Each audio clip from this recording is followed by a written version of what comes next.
Nós estamos vivendo um momento de proporções bíblicas.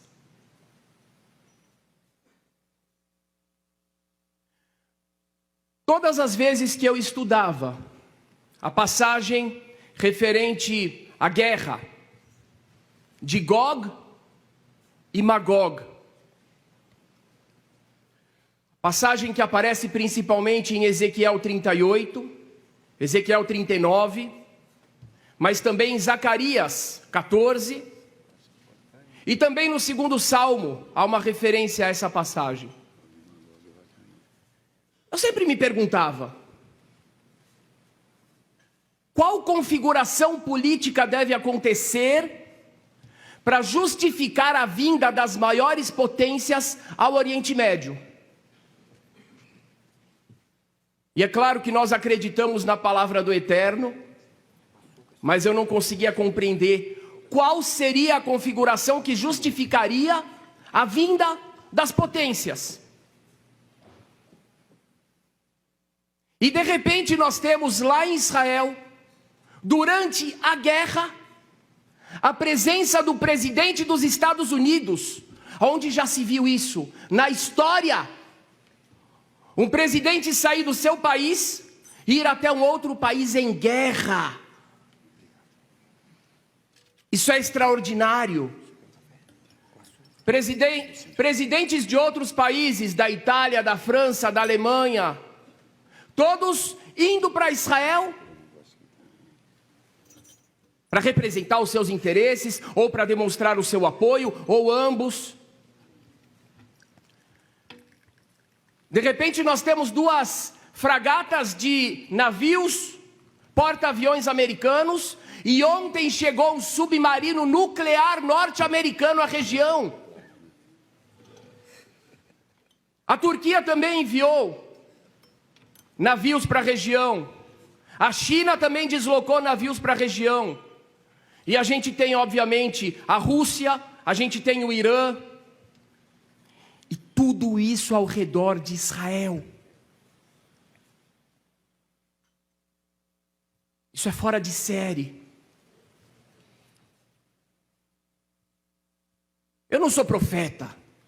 Eu não posso afirmar.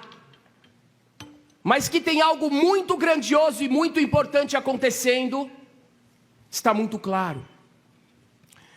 Eu não sei se os senhores sabem, mas se nós calcularmos as idades de Adão e dos seus filhos, a gente vai saber, e isso está na tradição judaica, que o ano da independência de Israel foi igual ao ano bíblico do nascimento de Abraão.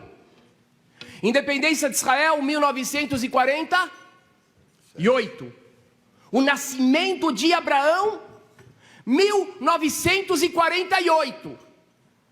Alguém aqui acha que isso é acaso? Agora tem mais uma coisa extremamente importante e interessante.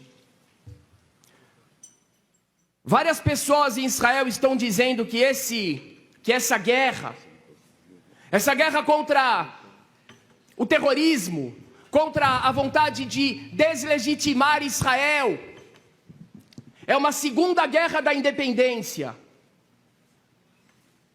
E pasmem, Abraão, de acordo com a Torá, ele foi enviado pelo Eterno, pelo nosso Abba, quando ele tinha 75 anos. Eu peço aos senhores que somem. 1948 mais 75 dá quanto? 2023. A festa de Sucot, a festa dos tabernáculos, na qual a gente comemora a proteção divina sobre o povo de Israel nos 40 anos do êxodo do Egito. A leitura profética que é feita nela é a leitura de Zacarias 14, que fala da guerra de Gog e Magog. Um dos maiores rabinos dos últimos séculos, o Rosemi Lublin, que foi assassinado no Holocausto, ele falou, a guerra de Gog e Magog começa no último dia da festa de Sukkot, que foi exatamente o dia do ataque covarde do Hamas. São muitas coincidências. Na semana que Israel decidiu entrar em Gaza, nós tivemos a leitura da Torá, da porção de Noé, que fala do dilúvio. E adivinhem qual foi o nome que os terroristas colocaram para a ação criminosa deles? Dilúvio. Tufana em árabe significa dilúvio, dilúvio de Al-Aqsa. Mas o que eles não sabiam, isso é impressionante, é que naquele mesmo trecho da Torá, o Eterno diz o seguinte: eu vou destruir a terra. Por que eu vou destruir a terra? Que maleaha aretz, pois a terra está cheia de Hamas. Hamas em hebraico significa violência. Isso exatamente na porção semanal que nós lemos quando Israel invadiu Gaza. Obrigado. A gente pode continuar com muitas coincidências aqui, e eu quero encerrar a minha fala me referindo ao Salmo 2. O segundo salmo, o rei Davi fala que chegará o dia em que as nações e os povos e vários líderes vão conspirar. Conspirar contra quem? Contra o Eterno e contra o seu ungido, contra o Messias.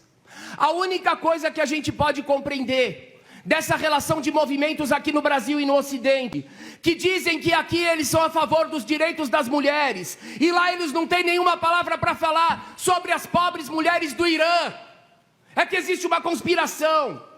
A única explicação que a gente pode dar em relação a essas pessoas que dizem no Brasil que defendem os direitos dos homossexuais, dos GLBT, e lá apoiam regimes que massacram essas pessoas, a única explicação que a gente pode dar para esses movimentos que querem tirar os símbolos religiosos cristãos do Brasil, que tem a ver com a cultura judaico-cristã, enquanto lá eles apoiam os movimentos mais fascistas do universo, é que existe uma conspiração. E é importante estarmos atentos, porque é uma conspiração não somente contra Israel. Eu, como judeu, eu fico feliz de ver a bandeira de Israel aqui, mas eu digo para vocês, é uma conspiração contra o Brasil, é uma conspiração contra a civilização, é uma conspiração contra a família. O que está escrito nesse salmo? Nenateka mosrotemo, vamos rasgar os laços. A conspiração é de rasgar os laços que nos conectam, como irmãos em Deus, como família, pais, filhos, irmãos, amigos. Obrigado. O povo brasileiro tem que estar atento, porque essa é uma guerra contra a civilização, não é somente uma guerra contra o povo judeu. Se estamos em Gog e Magog, eu não sei, mas com certeza absoluta, o futuro da humanidade, o futuro do Brasil, depende da postura que nós iremos tomar daqui para frente. Que o Todo-Poderoso abençoe grandemente a todos vocês, amém, vossas famílias, o povo de Israel, os reféns, os soldados, os inocentes de todos os lados e todo o nosso amado e querido Brasil. Shalom. amém. Obrigado, Rabino Ventura.